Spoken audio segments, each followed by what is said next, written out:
The Enchanted Deer by Andrew Lang. A young man was out walking one day in Erin, leading a stout cart-horse. By the bridle he was thinking of his mother, and how poor they were since his father, who was a fisherman, had been drowned at sea, and wondering what he should do to earn a living for both of them. Suddenly a hand was laid on his shoulder, and a voice said to him, "Will you sell me your horse, son of the fisherman?" And looking up, he beheld a man standing in the road with a gun in his hand, a falcon on his shoulder, and a dog by his side. "What will you give me for my horse?" asked the youth. "Will you give me your gun and your dog and your falcon?" "I will give them," answered the man, and he took the horse, and the youth took the gun and the dog and the falcon, and went home with them. But when his mother heard what he had done, she was very angry and beat him with a stick which she had in her hand. "That will teach you to sell my property," said she, when her arm was quite tired. But Ian, her son, answered her nothing, and went off to his bed, for he was very sore. That night he rose softly, and left the house carrying the gun with him. "I will not stay here to be beaten," thought he, and he walked, and he walked, and he walked till it was day again, and he was hungry, and looked about him to see if he could get anything to eat. Not very far off was a farmhouse, so he went there, and knocked at the door, and the farmer and his wife begged him to come in and share their breakfast. "Ah, you have a gun," said the farmer, as the young man placed it in a corner. "That is well, for a deer comes every evening to eat my corn, and I cannot catch it. It is fortune that has sent you to me." "I will gladly remain and shoot the deer for you," replied the youth, and that night he hid himself, and watched till the deer came to the cornfield. Then he lifted his gun to his shoulder, and was just going to pull the trigger when, behold, instead of a deer, a woman with long black hair was standing there. At this sight his gun almost dropped from his hand in surprise, but as he looked there was the deer eating the corn again. And thrice this happened, till the deer ran away over the moor, and the young man after her. On they went on, and one till they reached a cottage which was thatched with heather. With a bound the deer sprang on the roof, and lay down where none could see her. But as she did so, she called out, "Go in, fisher's son, and eat and drink, while you may." So he entered, and found food and wine on the table, but no man, for the house belonged to some robbers who were still away at their wicked business.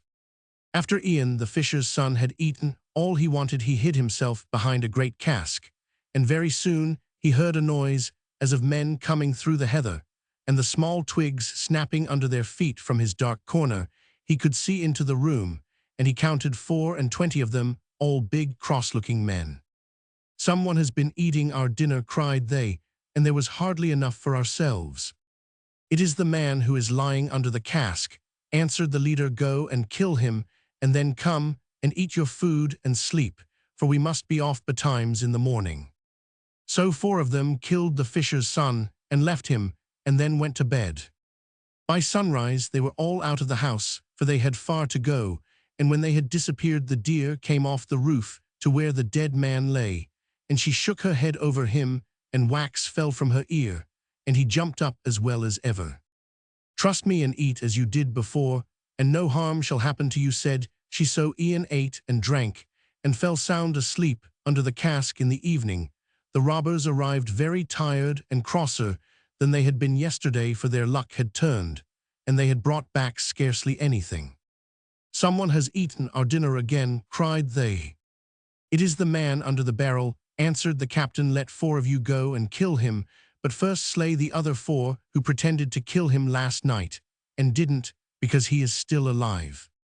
Then Ian was killed a second time, and after the rest of the robbers had eaten they lay down and slept till morning. No sooner were their faces touched with the sun's rays than they were up and off. Then the deer entered and dropped the healing wax on the dead man, and he was as well as ever by this time. He did not mind what befell him, so sure was he that the deer would take care of him. And in the evening that which had happened before happened again. 4 robbers were put to death, and the fisher's son also, but because there was no food left for them to eat, they were nearly mad with rage, and began to quarrel. From quarreling they went on to fighting, and fought so hard that by and by they were all stretched dead on the floor. Then the deer entered, and the fisher's son was restored to life, and bidding him follow her, she ran on to a little white cottage, where dwelt an old woman and her son, who was thin and dark. "Here I must leave you," said the deer, but tomorrow meet me at midday in the church, that is yonder," and jumping across the stream, she vanished into a wood. Next day he set out for the church, but the old woman of the cottage had gone before him, and had stuck an enchanted stick, called the spike of hurt, in a crack of the door so that he would brush against it as he stepped across the threshold. Suddenly, he felt so sleepy that he could not stand up, and throwing himself on the ground, he sank into deep slumber, not knowing that the dark lad was watching him. Nothing could waken him, not even the sound of sweetest music, nor the touch of a lady who bent over him. A sad look came on her face, as she saw it was no use, and at last she gave it up, and lifting his arm wrote her name across the sideth daughter of the king of the town under the waves. "I will come tomorrow," she whispered, though he could not hear her, and she went sorrowfully away. Then he awoke, and the dark lad told him what had befallen him, and he was very grieved, but the dark lad did not tell him of the name that was written underneath his arm. On the following morning, the fisher's son again went to the church, determined that he would not go to sleep whatever happened, but in his hurry to enter he touched with his hand the spike of hurt, and sank down where he stood wrapped in slumber. A second time the air was filled with music, and the lady came in stepping softly, but though she laid his head on her knee, and combed his hair with a golden comb, his eyes opened not. Then she burst into tears, and placing a beautifully wrought box in his pocket, she went her way. The next day the same thing befell the fisher's son, and this time the lady wept more bitterly than before, for she said it was the last chance, and she would never be allowed to come any more, for home she must go. As soon as the lady had departed, the fisher's son awoke, and the dark lad told him of her visit, and how he would never see her as long as he lived. At this the fisher's son felt the cold creeping up to his heart, yet he knew the fault had not been his, that sleep had overtaken him. "I will search the whole world through till I find her," cried he, and the dark lad laughed as he heard him, but the fisher's son took no heed, and off he went following the sun day after day, till his shoes were in holes, and his feet were sore from the journey. Naught did he see but the birds that made their nests in the trees, not so much as a goat or a rabbit. On and on he went, till suddenly he came upon a little house, with a woman standing outside it. "All hail, fisher's son," said she. "I know what you are seeking. Enter in and rest and eat, and tomorrow I will give you what help I can, and send you on your way."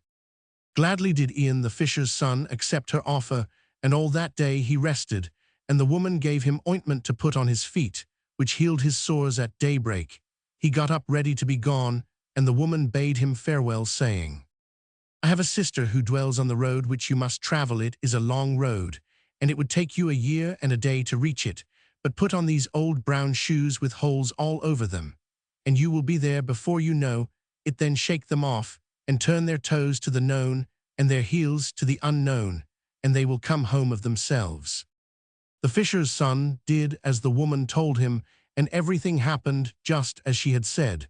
But at parting the second sister said to him, as she gave him another pair of shoes, "Go to my third sister, for she has a son who is keeper of the birds of the air, and sends them to sleep. When night comes he is very wise, and perhaps he can help you." Then the young man thanked her, and went to the third sister. The third sister was very kind, but had no counsel to give him, so he ate and drank and waited till her son came home, after he had sent all the birds to sleep. He thought a long while after his mother had told him the young man's story, and at last he said that he was hungry, and the cow must be killed, as he wanted some supper. So the cow was killed, and the meat cooked, and a bag made of its red skin. "Now get into the bag," bade the son, and the young man got in and took his gun with him, but the dog and the falcon he left outside. The keeper of the birds drew the string at the top of the bag, and left it to finish his supper, when in flew an eagle through the open door, and picked the bag up in her claws, and carried it through the air to an island. There was nothing to eat on the island, and the fisher's son thought he would die of food, when he remembered the box that the lady had put in his pocket. He opened the lid, and 3 tiny little birds flew out, and flapping their wings they asked, "Good master, is there anything we can do for thee?" "Bear me to the kingdom of the king under the waves," he answered, and 1 little bird flew on to his head, and the others perched on each of his shoulders, and he shut his eyes, and in a moment there he was in the country under the sea. Then the birds flew away, and the young man looked about him, his heart beating fast at the thought that here dwelt the lady whom he had sought all the world over. He walked on through the streets, and presently he reached the house of a weaver who was standing at his door, resting from his work. "You are a stranger here, that is plain," said the weaver, "but come in, and I will give you food and drink." And the young man was glad, for he knew not where to go, and they sat and talked till it grew late. "Stay with me, I pray, for I love company, and am lonely," observed the weaver at last, and he pointed to a bed in a corner where the fisher's son threw himself and slept till dawn.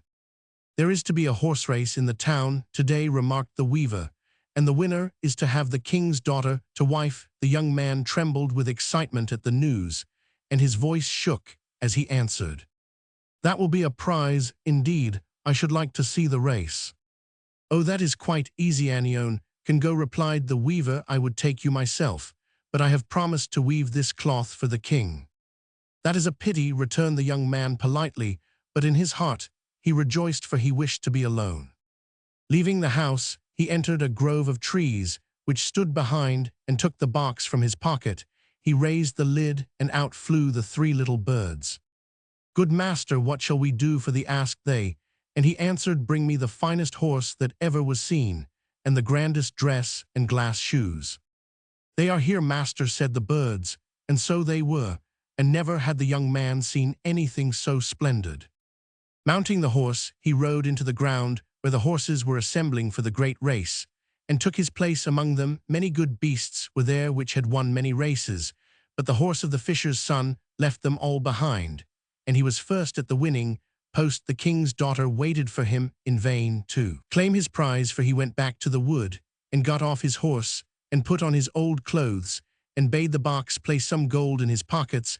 After that he went back to the weaver's house, and told him that the gold had been given him by the man who had won the race, and that the weaver might have it for his kindness to him. Now, as nobody had appeared to demand the hand of the princess, the king ordered another race to be run, and the fisher's son rode into the field, still more splendidly dressed than he was before, and easily distanced everybody else. But again he left the prize unclaimed, and so it happened on the 3rd day, when it seemed as if all the people in the kingdom were gathered to see the race, for they were filled with curiosity to know who the winner could be. "If he will not come of his own free will, he must be brought," said the king, and the messengers who had seen the face of the victor were sent to seek him in every street of the town. This took many days, and when at last they found the young man in the weaver's cottage, he was so dirty and ugly, and had such a strange appearance, that they declared he could not be the winner they had been searching for, but a wicked robber who had murdered ever so many people, but had always managed to escape. "Yes, it must be the robber," said the king, when the fisher's son was led into his presence. "Build a gallows at once, and hang him in the sight of all my subjects, that they may behold him suffer the punishment of his crimes." So the gallows was built upon a high platform, and the fisher's son mounted the steps up to it, and turned at the top to make the speech that was expected from every doomed man, innocent or guilt. As he spoke, he happened to raise his arm, and the king's daughter, who was there at her father's side, saw the name which she had written under it. With a shriek she sprang from her seat, and the eyes of the spectators were turned towards her. "Stop, stop," she cried, hardly knowing what she said. "If that man is hanged, there is not a soul in the kingdom but shall die also." And running up to where the fisher's son was standing, she took him by the hand, saying, "Father, this is no robber or murderer, but the victor in the 3 races, and he loosed the spells that were laid upon me." Then, without waiting for a reply, she conducted him into the palace, and he bathed in a marble bath, and all the dirt that the fairies had put upon him disappeared like magic. And when he had dressed himself in the fine garments the princess had sent to him, he looked a match for any king's daughter in Erin. He went down into the great hall where she was awaiting him, and they had much to tell each other, but little time to tell it in, for the king her father, and the princes who were visiting him, and all the people of the kingdom were still in their places, expecting her return. "How did you find me out?" she whispered, as they went down the passage. "The birds in the box told me," answered he, but he could say no more. As they stepped out into the open space that was crowded with people, there the princes stopped. "O kings," she said, turning towards them, "if one of you were killed, today the rest would fly. But this man put his trust in me and had his head cut off 3 times. Because he has done this, I will marry him, rather than one of you who have come hither to wed me, for many kings here sought to free me from the spells, but none could do it save Ian the fisher's son." From Popular Tales of the West Highlands.